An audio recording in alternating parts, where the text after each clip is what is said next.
school psychologist at Creswell. So I have always loved the school environment. Like growing up as a student myself, I loved being at school.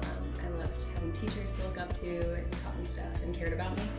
So it was always kind of in the back of my mind that maybe a school setting would be a great place for me to work. I wasn't exactly sure what that would look like, but as I was kind of going through college, I realized psychology and human development, all of that stuff was really interesting to me, and kind of became a passion of mine.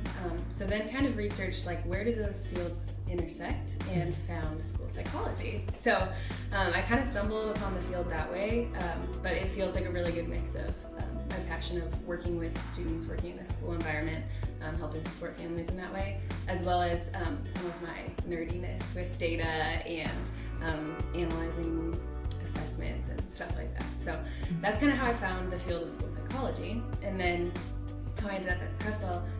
So I recently moved to Oregon, and as I was looking for school districts like in and around the area where I'm living, I had just come from working for one of the largest school districts in my previous state, and so I had gotten that experience of what it's like to work for a massive school district with a lot of buildings and a lot of systems and support staff, and there's pros and cons that come with that. And so I was really excited about the idea of working for a smaller district, but one that I think is doing a lot of those systems things really well. And so that's kind of how I fell upon Creswell. I just literally Google searched school districts around Eugene, and it popped up, and as I was exploring the website and reading about student populations and programs that you've got going on, I was excited about it. So that's how I ended up here.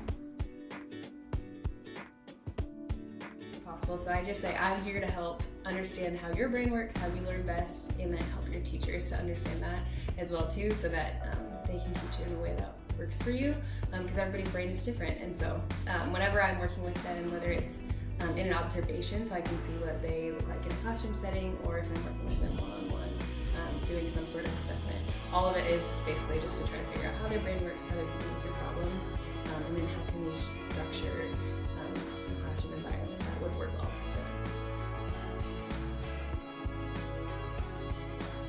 This would probably be a person who is already interested in psychology or finds herself like intrigued about how people are shaped and how our interactions with others kind of impact us. And so going to college, there's a lot of different majors that a person could choose from: psychology or education or social services, human development, those sorts of fields. There's not a specific undergraduate degree that's required, but the school psychology kind of narrows and is a pretty niche field. So there are master's programs that you have to go to in school psychology. So that's where it gets a little bit more specific. But as you're looking at higher education, there's a lot of fields that would be relevant and related. And then you need to go on to get a master's in school psychology.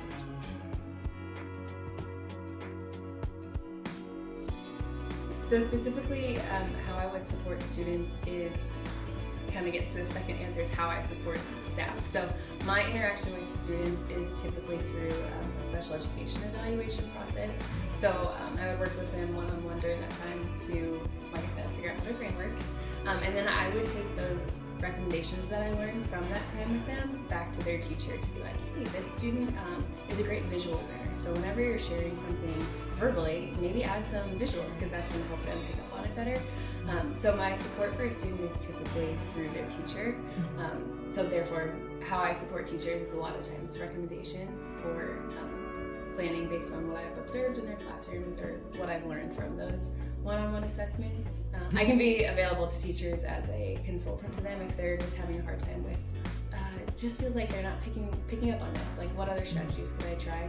Can be available to teachers in that way too, to kind of help them analyze the data that they're collecting, whether it's from pre-tests or post-tests, just to get a sense of what does all of that information mean, and make it really tangible, like how can I actually use these numbers. And then my work with parents often comes from getting their perspective on their child, because they're the expert on that kiddo. So a lot of times it'll be a phone call or email. Oftentimes I get to meet them in person if they come in for meetings, and just gaining a more well-rounded perspective, because we only see the student in a school setting. So getting to learn what they're like at home, as well as any concerns that a parent might have or struggles that they might be having at home, can also help provide recommendations for things they could try there. So yeah, not only supporting the student while they're at school, but wanting to also help parents as they're trying to prepare their children. Yeah, so my office is in the elementary school, and so often whenever I'm working on writing a report or doing some paperwork, that'll happen here.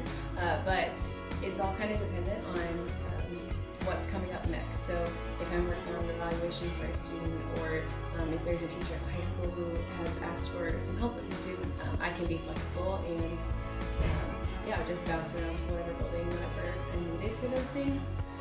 So oftentimes it's really oriented around the calendar and who's coming up next. Oh yes, I love a good book. I love to read. It just is a great escape from work, getting to enter into another world and use my imagination that way. So love reading. I also enjoy singing. Not really for public audiences, but I grew up doing choir activities in high school and such, and so that's just something fun on the side. Another activity I really love is volleyball. Both playing and watching volleyball is really fun for me. I played all throughout high school and now love watching.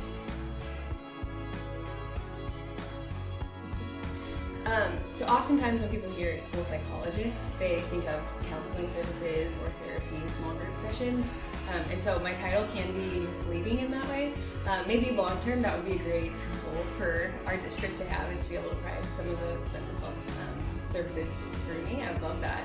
But right now the majority of my work is around special education evaluations and serving that population of students and families. So if you hear a phone call from me and I say I'm a school psychologist, that's what that title means. I love it. It's great here. The people are really kind, the families are really kind, the kids are blessed. So I've had a great experience so far.